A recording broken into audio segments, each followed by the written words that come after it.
Olá! Hoje eu vou falar sobre como a genética influencia quem você é. Então, vou dar um exemplo a partir dos tipos corporais, que são 3.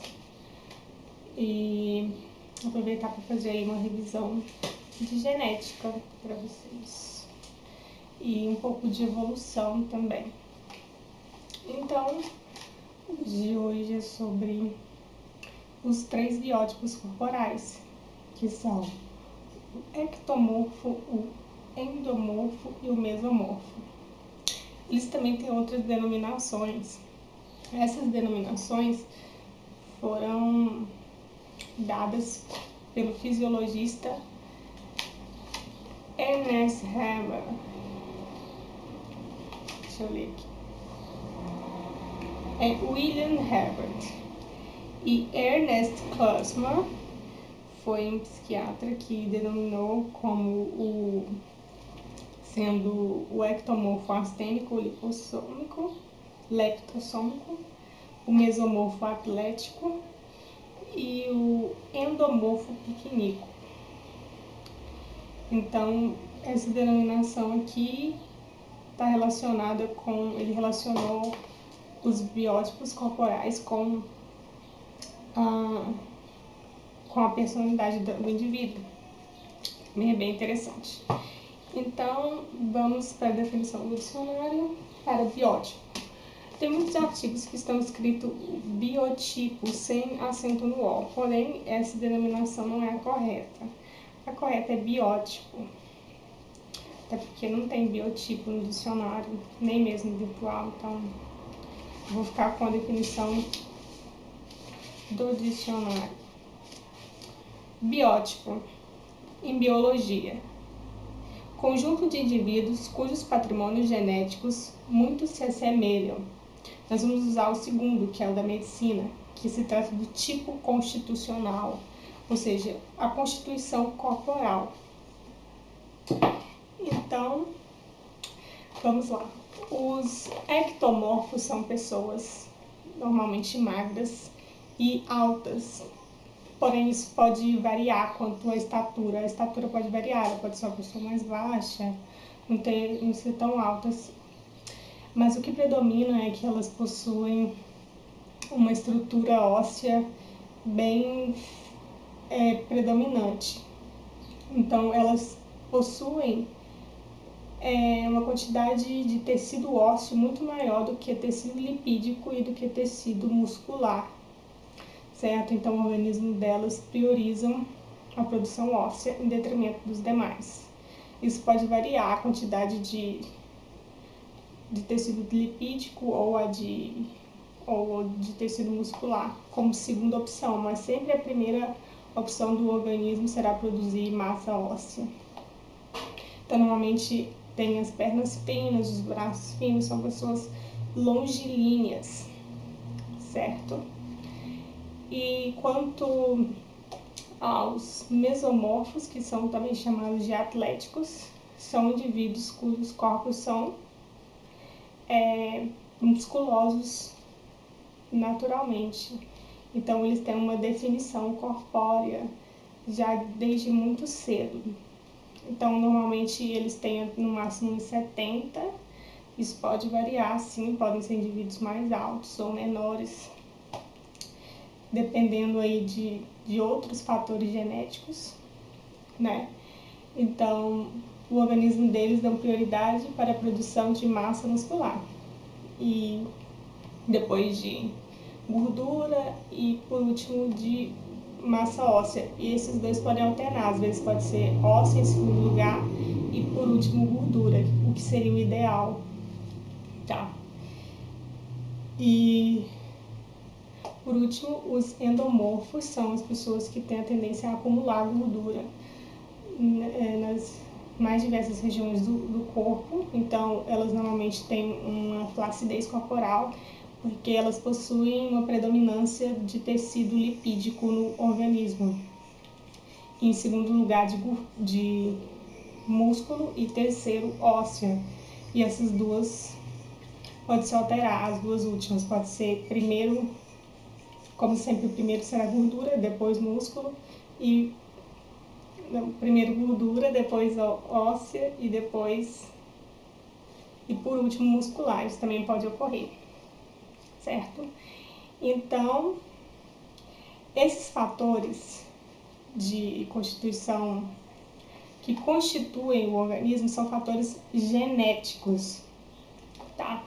Então, há uma probabilidade envolvida. Sempre que estamos falando de genética, estamos falando de probabilidade. Então, normalmente, na hora da constituição das trocas de material genético, lá na hora da formação do zigoto e todo aquele processo, acontece uma mistura dos genes, então não dá para saber o que vai acontecer. Tem muitos indivíduos, na verdade a maioria, eles possuem metade do corpo endomorfo, metade do corpo mesomorfo, ou o contrário. Então, assim, às vezes os braços são endomorfos e as pernas mesomorfas. Às vezes toda a parte superior aqui do abdômen e do tronco são de pessoas magérrimas, então elas são magras na parte superior, porém as pernas são musculosas ou mesmo de um endomorfo, que seria uma produção maior de gordura. Então, às vezes a panturrilha é bem firme, bem durinha, tem muito músculo, porém a parte superior já tem muita gordura. Isso é muito comum de acontecer, na verdade. Tá? Então, isso é algo bem interessante, né? Quando há a mistura aí dos três tipos corporais. Quando se trata de peso corporal, de estatura, de cor de pele, cor de olhos e textura do cabelo, e também a coloração dos cabelos, estamos falando de genes quantitativos ou poligênicos, ou mesmo genes multifatoriais. Tá? O que isso significa? Quer dizer que são vários genes que atuam para a formação de uma única característica. Então, por exemplo, uma pessoa que tem os olhos azuis, se ela tiver um azul muito claro, quer dizer que muitos dos genes que atuam na coloração de seus olhos são genes recessivos. Agora, se for um azul mais escuro, alguns dos genes que atuam será também não serão recessivos. Alguns serão recessivos, mas outros também serão dominantes. Tá? Então, quanto mais escuro for o olho e quanto mais escura, por exemplo, for a pele, mais genes dominantes. E quanto mais claro, mais recessivo. Tá? Isso é bem interessante de ser dito. E com a massa corporal e a estatura é a mesma coisa. Tá certo? Então, nós também vamos falar aqui do conceito de epigenética. O que é epigenética? Então, vocês podem procurar no Google. Que tal? Então, eu vou falar. Epigenética, epi significa além, então algo que vai além da genética. Ou seja, um indivíduo que é mesomorfo, ele pode acumular gordura também no organismo dele, dependendo da alimentação dele. Claro que vai ser uma quantidade bem reduzida, normalmente acontece na região abdominal, assim como do ectomorfo. Tá? Ele não vai engordar absolutamente tudo. Então, é como se você alterasse o seu fenótipo, na verdade. O biótipo, ele é semelhante ao fenótipo. O que é fenótipo? Fenótipo é a manifestação do genótipo, que é o conjunto dos seus genes. Então, o gene que te dá uma característica é o genótipo. O fenótipo é a manifestação desse gene atrelada ao meio ambiente. Tá? Então, a epigenética trabalha muito com isso. com a questão de que você vai além dos seus genes, tá? Que a sua questão comportamental também influencia nos seus genes, então logo influenciará no seu fenótipo. Um exemplo disso é a fenocópia. Talvez vocês nunca tenham ouvido falar nesse termo, mas fenocópia é quando você copia um fenótipo. Então, um exemplo pode ser dado com os biótipos mesmo. Uma pessoa endomorfa, como ela também produz uma quantidade muito grande de massa muscular, ela pode, a partir de muito exercício físico, de uma alimentação bastante regrada e saudável, ela pode imitar o fenótipo do mesomorfo, ou seja, ela pode imitar um corpo atlético. Isso seria uma fenocópia, certo? E a questão aqui da evolução, que eu também preciso pontuar, que é a evolução de Darwin. A evolução segundo a origem das espécies de Charles Darwin. Eu vou fazer uma resenha desse livro para vocês logo, tá? Então, para Charles Darwin, a evolução, então vamos pensar assim, a evolução para uma pessoa ganhar massa muscular, por exemplo, ela se dá a partir de características próprias. Então, eu já tenho uma predisposição para ganhar massa muscular, que é no caso do mesomorfo, então eu só vou intensificar isso com o meio. E o meio seria o quê? Você ir para uma academia, você fazer um exercício físico, você vai intensificar aquilo. E então você vai evoluir, certo?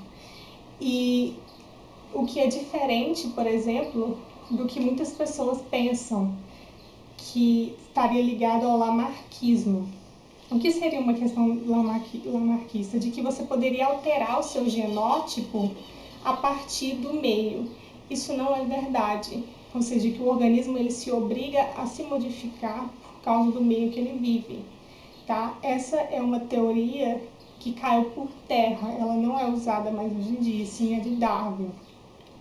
Então, essa questão de que às vezes a pessoa pensa assim, ela tem um organismo que é ectomorfo e ela quer ser uma pessoa que é mesomorfa. Isso não vai acontecer. O corpo dela não vai se transformar em outro. Ela vai continuar sendo ectomorfa, porém com algumas características semelhantes com uma pessoa que tem músculo. Uma pessoa que ela é magra naturalmente, dificilmente ela vai conseguir ficar musculosa por muito tempo se ela deixar de fazer academia, por exemplo, tá? Então, isso se trata da evolução segundo Darwin, que é um fato. A evolução darwinista é um fato. A de Lamarck caiu por terra, de que uma pessoa ela tem um organismo com genes, então ela vai e se modifica para se adaptar ao meio. Não. Para Darwin, as características só são selecionadas, tá? Então, não pense que você tendo um corpo, você vai poder ter um corpo diferente, que isso não vai acontecer. Porque para Lamarck, tudo que você fizesse no seu corpo, cada órgão que você esforçasse, você desenvolvesse, cada vez mais ele iria se desenvolver e essa característica iria passar para os seus descendentes. Então, se você vai para a academia e fica musculoso, essa característica iria ser passada para os seus descendentes. Isso não acontece, né? Porque para você ficar musculoso por muito tempo, se você não for mesomorfo, você precisa estar sempre desenvolvendo a sua musculatura, tá? Então, isso é fundamental de se pontuar aqui. Então, na questão do darwinismo, a evolução se dá a partir da seleção. Então, é justamente essa. A questão da evolução se dá a partir dos genes que já existem. Apesar de que, lembrando que Darwin ele não sabia de genes na época. Ele não tinha o conhecimento de genética. O conhecimento de genética só veio à tona depois de muitos anos com Mendel, tá? Então não se sabia a respeito disso. Ele pensava, na verdade, Darwin acreditava que os genes, não genes, né, mas as características eram passadas pelo sangue, né? E hoje sabemos que não é isso que ocorre. Então, hoje a teoria geral mesmo dessa questão é a do neodarwinismo, que é a junção dos estudos de Mendel com os estudos de Darwin, mais a questão da mutação também, que é mais atual ainda, né? Então, uma pessoa ela pode sim mudar suas características de fato através de mutação, mas é algo um pouco diferenciado e algo que muitas das vezes pode levar tempo, né? E é algo bem interessante de se discutir. Então é isso. Tchau!